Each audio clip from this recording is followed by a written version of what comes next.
dito naman sa simple example natin sa while loop natin. So, meron lang tayong variable na user code. So, ang gagawin natin, tatanungin natin yung user to enter yung secret number niya to unlock yung gate. So, yung hint or yung answer natin is 7. Okay, so as of the moment, papakita natin for instruction. Pero ang correct answer natin is 7. Ngayon, kung mapapansin nyo, yung while natin, yung parameter niya is naka-true siya. So, ibig sabihin nito, infinite looping tayo.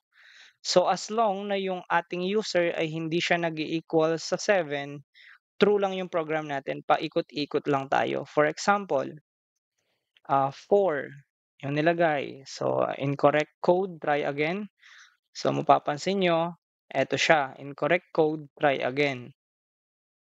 So, maglagay ulit tayo ng 5, 9, 8, 10, 100. So, mapapansin nyo, ulit-ulit lang siya, no? Kasi ang condition natin, if yung user code natin ay equal 7, gate unlock, i-break na natin yung program. Ibig sabihin, mag-i-stop na siya. For example, 7.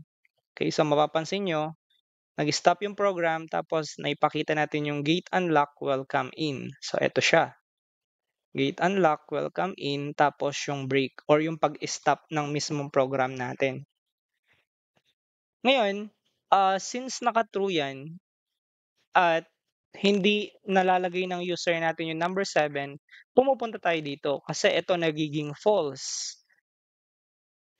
So, false. Bakit siya false? Kasi hindi naman 7 yung nilalagay. So, dito tayo pumupunta. Ito yung nagiging true ngayon. So, every time na nagto-true tayo, bumabalik tayo dito sa pinakataas, infinite looping, naka-true yan, at tinatanong niya tayo ulit to enter yung number natin, which is eto yon. So, incorrect code, try again.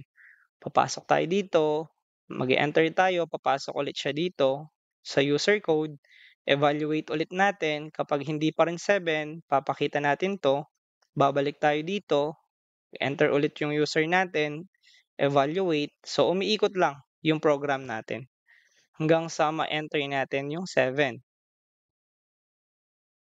Kagaya nito. So, 5, 200, 15, 14, 15, 'yan hanggang 7.